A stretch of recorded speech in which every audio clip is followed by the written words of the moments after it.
Students, the sun energy travels to the earth's surface as a electromagnetic radiations like this way.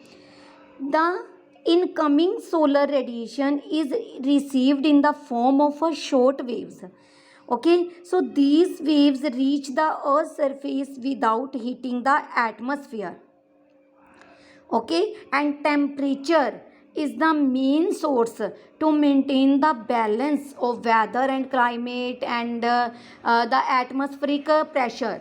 The atmospheric temperature refers to the degree of hotness and coldness of the air, and sun is the main source of heat and light on the earth, so it continuously radiates heat energy. This is known as solar radiation, and the amount of solar radiation that are received by the earth is known as insolation, means incoming solar rays.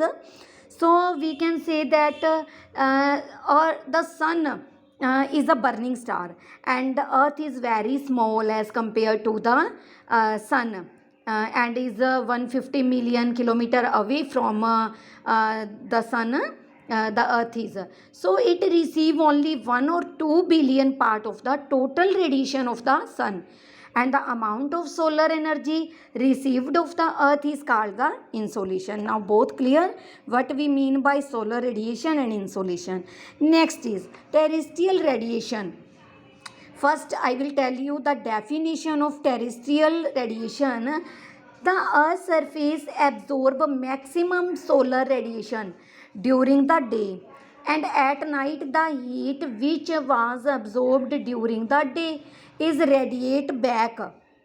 This is called the terrestrial radiation, means the rays that received by the earth at the daytime and the rays sent back to the sun at the night time is known as terrestrial radiation. So solar radiation is in the form of a short waves, and it reaches the earth's surface without hitting the atmosphere.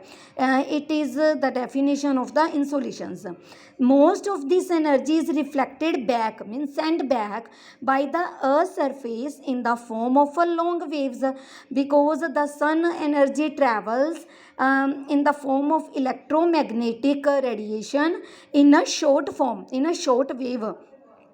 So this radiation known as the terrestrial radiation.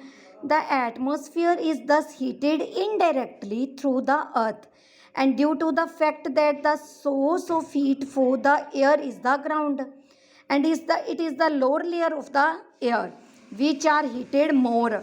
So the temperature of atmosphere is higher near the ground, means near the plains, and it falls as you go upward, like we go on mountains, on hills into the atmosphere, the temperature decreases. This is the main reason of increasing and decreasing the temperature, the height and the altitudes.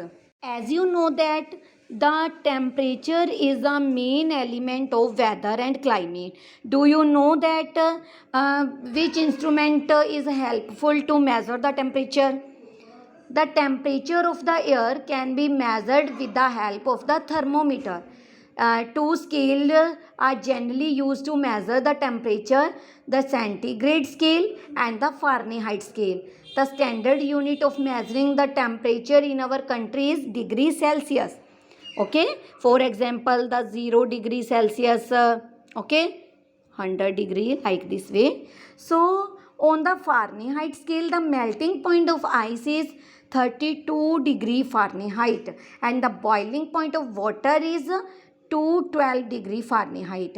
But in our country we used the Celsius scale. So on the Celsius scale it is measured by the 0 degree Celsius and the 100 degree Celsius.